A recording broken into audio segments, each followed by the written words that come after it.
আজকে মাকে বললাম কিছু একটা বানিয়ে দিতে। খুব খেতে ইচ্ছা করছে। তার জন্য মা আলুর কিছু একটা বানাবে ভাবলো। তার জন্য ৪টে আলু ছাড়িয়ে ধুয়ে রেখেছিল, সেগুলো লম্বা, লম্বা করে কেটে নিয়েছে। কেটে ধুয়ে নিল, তারপরে একটা পাত্রে আলুগুলো রেখে নুন দিয়ে মাখিয়ে ১০ মিনিটের মতো ঢাকা দিয়ে রাখতে হবে। ১০ মিনিট পরে দেখতেই পাচ্ছ কতটা জল বেরিয়ে গিয়েছে।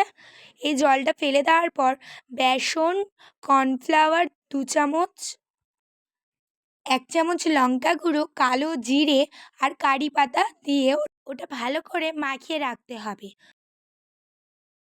মাখানো হয়ে গেলে আরও ১০ মিনিটের জন্য রেখে দিতে হবে।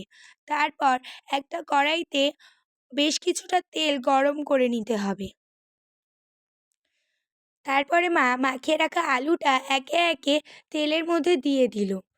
এটা খেতে খুবই ভালো লেগেছে আমার। এটা ডাল ভাতের সাথেও খেতে দারুণ লাগে। মা বেশ লাল লাল করে ভেজে নিল আলুগুলো। তারপর মাখানো আলুগুলো আরেকবার কড়াই দিয়ে ভেজে নিল। তারপরে ওই ভেজে রাখা আলুগুলো আবার আরেকবার করে মা লাল লাল করে ভেজে নিচ্ছে, যাতে খেতে ক্রিস্পি হয়। ঘরে থাকা কিছু উপকরণ দিয়ে এটা বানিয়ে দেখো, খেতে খুবই ভালো লাগে। আশা করি তোমাদেরও ভালো লাগবে। ভালো থেকো, সুস্থ থেকো। আমার মার ভিডিওগুলো যদি আপনাদের ভালো লাগে, তাহলে লাইক, কমেন্ট, শেয়ার করে আমার মায়ের পাশে থেকো। শেষ পর্যন্ত দেখার জন্য অসংখ্য ধন্যবাদ।